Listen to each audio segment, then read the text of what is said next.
I'm joined now by Dr. Charlie Gardner, a conservation scientist and associate senior lecturer at the Durrell Institute of Conservation and Ecology at the University of Kent. He's also a member of XR Scientists, a part of Extinction Rebellion. Good to see you.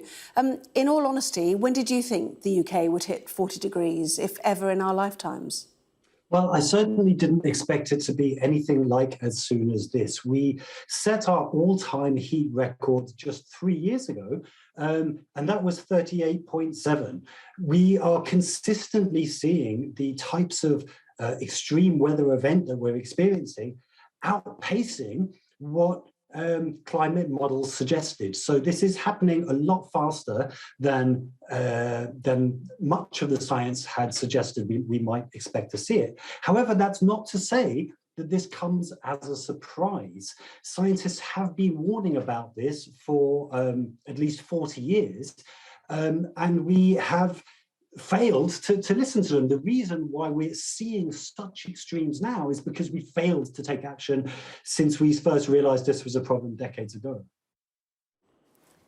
So what does our climate look like in the years ahead then, if we're seeing temperatures like this now? 10 years from now, 20 years from now, 30 years from now, what would a typical year be?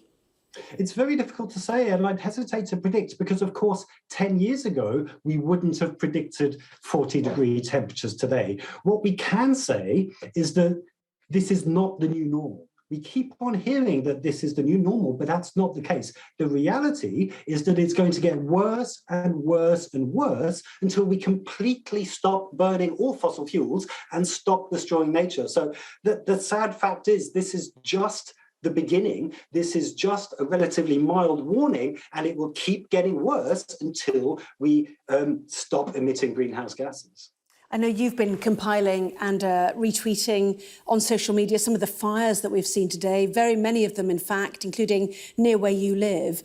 Do you think those images provide a more powerful message than people, gluing themselves to roads or scaling trains or the other, protest methods used by direct action groups, which is something I know that you support? I have taken part in direct action myself, and I do believe in its effectiveness. I would like to think that seeing these kinds of images and the way that people have been suffering throughout the UK today will focus minds, and it will get our political leaders talking about what we need to do.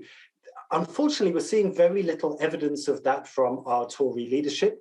They are downplaying the need for climate action across the board. This idea that eventually we will suffer climate impacts so severe as to force us to take the action. We've been talking about this for a long time, and unfortunately there seems to be relatively little evidence to support that theory. We have seen extraordinary weather events before in other countries, not so much this country. But last year, it reached almost 50 degrees in Canada, and people were saying that it would force the Canadian government to take serious action. That didn't happen. Last year, we saw extraordinary floods throughout Europe, and particularly Germany. People said this would force their leaders to take action. That didn't happen. So I remain convinced that the only way that we can force our leaders into taking this seriously and taking the required action is to get out in the streets in huge numbers. I mean, there's also a narrative on social media that, come on, it's only 2 days, vitamin D is good for you, why the fuss? People asking, everyone's still alive? Sarcasm effectively directed towards those who've suggested that these temperatures might be dangerous for people. What do you say to those, on social media who are posting, messages like that? We are watching images right now on our screens of huge amounts of property destruction. People have suffered. I'm sure many people have died today, if not in the fires, then certainly from heat-related deaths, as happened in previous heat waves. Denialism is a common phenomenon. I think the media must take some responsibility for that. For decades, media organizations such as Sky News, such as yourselves, have been downplaying the risks, helping ridicule environmentalists who are warning us about this. And now the chickens are coming home to roost, unfortunately. We really need to start paying attention to the scientists and stop laughing off these warnings. These warnings are deadly serious. And as I said, this is just the beginning. It's going to keep getting worse and worse and worse until we stop our emissions. Well, I think Sky's climate credentials, are known by many, are anti-plastics, net zero, and years before committed to rainforest protection as well.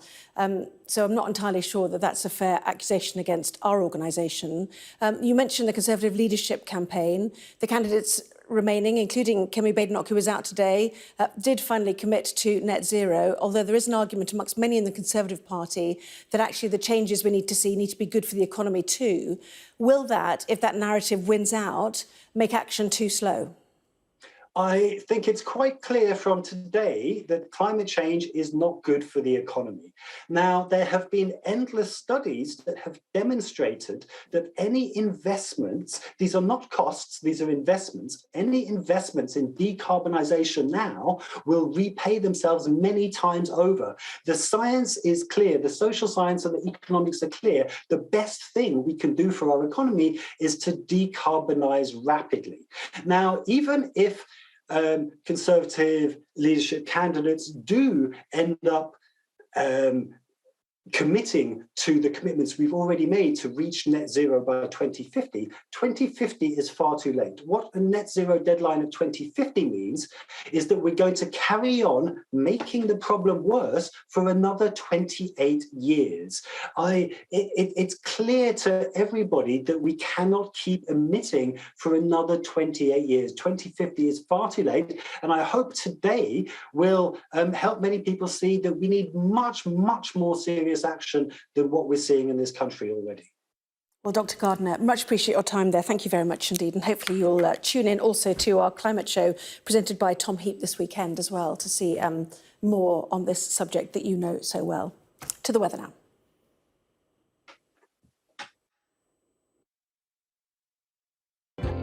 Warm memories wherever you go. The weather, sponsored by Qatar Airways.